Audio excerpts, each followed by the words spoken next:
Hello बच्चों, welcome to Sarika classes. आज है आप लोगों की पहली क्लास। आज हम लोग इंग्लिश के बारे में जानेंगे, जैसा कि आप लोगों को पीछे बोर्ड पर दिख रहा होगा। तो चलिए स्टार्ट करते हैं हम आज अपने क्लास को।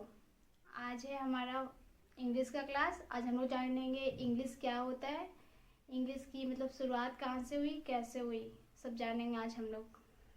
तो क्वेश्चन आती है फर्स्ट ही इंग्लिश।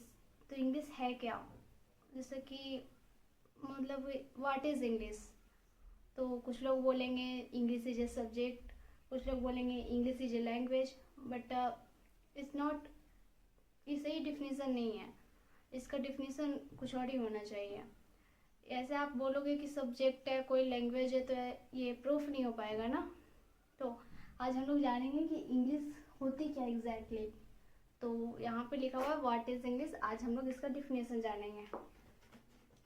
तो इसका डिफिनीसन होगा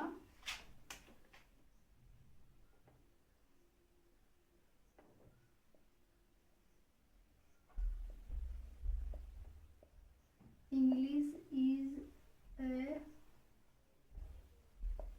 मिक्सचर ऑफ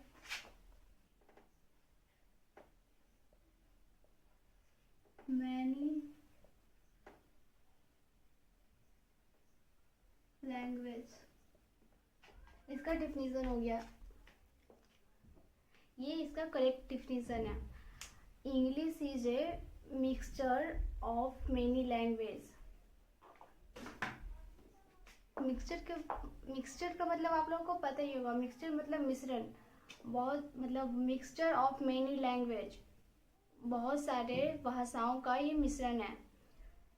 तो इसे आप जाकर कहीं पे भी बोल दोगे कि English is a mixture of many language, तो कोई मतलब ऐसे ही आप पे विश्वास तो नहीं कर लेगा, आप मुझ पे विश्वास तो नहीं कर लोगे। इसके लिए हमें एग्जाम्पल की भी नीड होगी। तो चलिए हम लोग एग्जाम्पल देख लेते हैं। यहाँ पे हो जाएगा एग्जाम्पल। जैसे कि आप लोगों को पता होगा कि एक हमारी लैंग्वेज है जिसको हम लोग लैटिन लैंग्वेज बोलते हैं।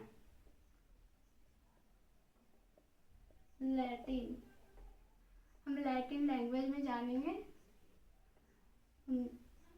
लैटिन लैंग्वेज में आती है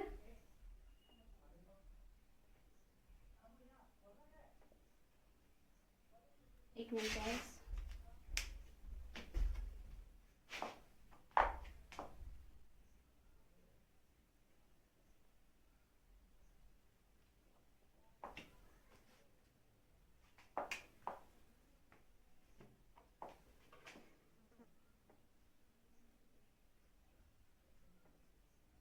एग्जाम्पल,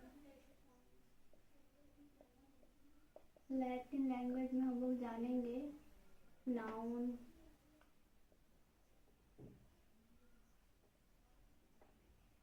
मिनिमम,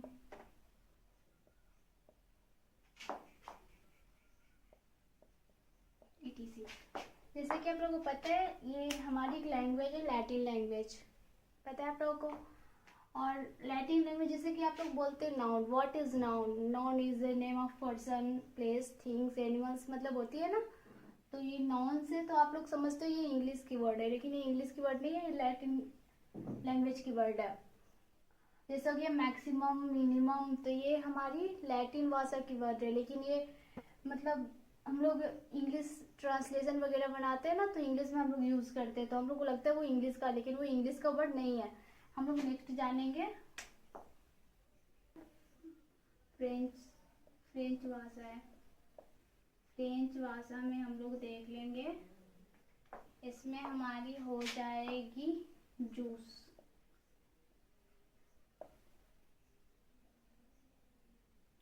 जूस हो गई, मोजीटो हो जाएगी। जैसे जूस वर्ड हम लोग यूज़ करते हैं, मोजीटो यूज़ करते हैं, तो ये लोग भी हम, ये हमारी आ गई फ्रेंच लैंग्वेज में, फ्रेंच भाषा में ये आ गई हमारी। हम लोग नेक्स्ट पढ़ेंगे हिंदी। हमारी हिंदी में हो जाएगी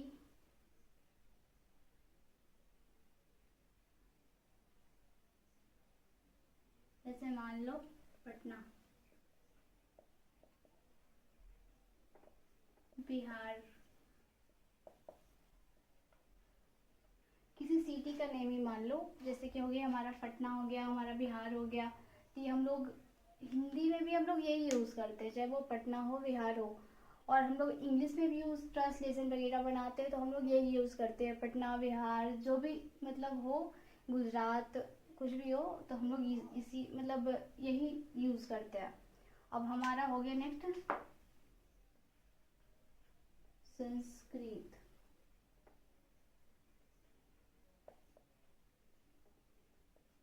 हम लोग संस्कृत में आ गए, तो संस्कृत में हो गया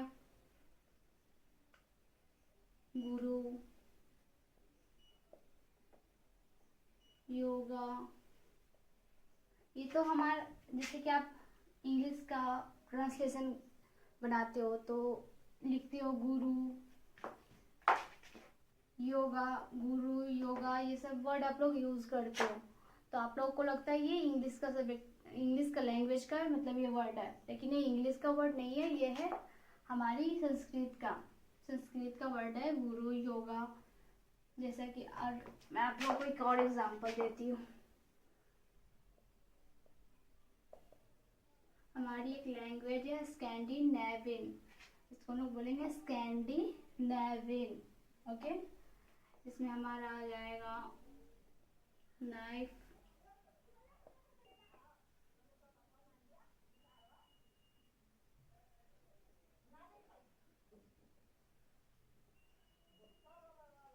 हस्बैंड हो गया,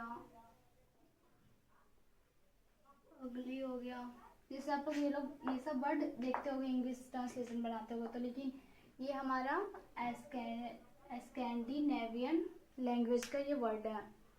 तो आज से आप लोग ये बोलना, English is a mixture of many language.